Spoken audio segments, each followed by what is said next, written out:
Menaka, let's kick things off with you. What's the story here, essentially? Morning, Rish. It is a busy day of news here in Mumbai, but let's focus on this Russia story now. The Paris-based Financial Action Task Force, or FATF as it's known, is an intergovernmental organization that sets standards with regards to identifying money laundering, and it scrutinizes countries for adherence to those standards, things like account identification, know your customer. Now, in February, it suspended Russia's membership and is now considering potentially blacklisting or grey-listing Russia. That could isolate the Russian economy even further. And so Russia is pushing its last few remaining commercial partners like India to lobby against any further action by the FATF. Like you pointed out, Sudhi Ranjan has more on that story, so I'm going to go over to him. Sudhi, good morning. What more can you tell us in terms of the kind of pressure Russia is putting on India and the potential commercial deals that could get impacted?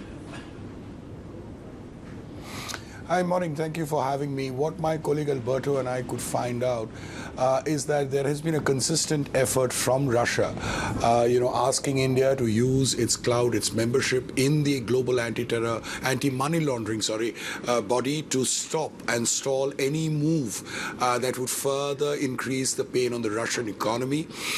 There is a very strong chance that Russia gets grey-listed or blacklisted, which would, mean that all commercial transactions will have to go through more checks.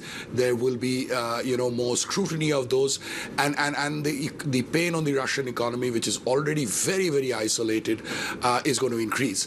So there has been, what we've been able to figure out is documents coming into India and other countries asking that these countries should use their membership in the global anti-money laundering body to stall or stop any of these. And importantly, Russia kind of mentions that if they are put in any of these lists, the defense trade, trade in oil, trade or any interaction or trade in the nuclear field is all going to get stalled. So the entire thing there's a question mark over the entire relationship and the trade that goes on. Menaka.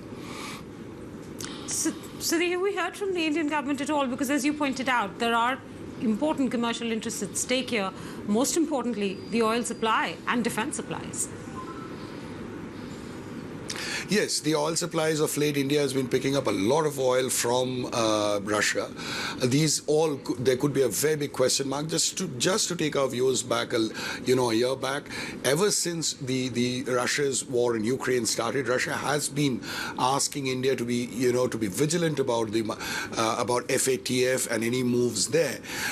And also, India and Russia have kind of tried to work out a payment mechanism, a non-dollarized, non-dollar denominated payment mechanism, which hasn't been going too well. But of late, what my colleague Adrija reports is that they figured out a way using one of the smaller public sector banks of India, and there are some transactions, as many as 23 transactions that have taken place, whereby Russia is using the rupees that it has accumulated with the trade to buy stuff like pharmaceuticals, like tea, like rice from India.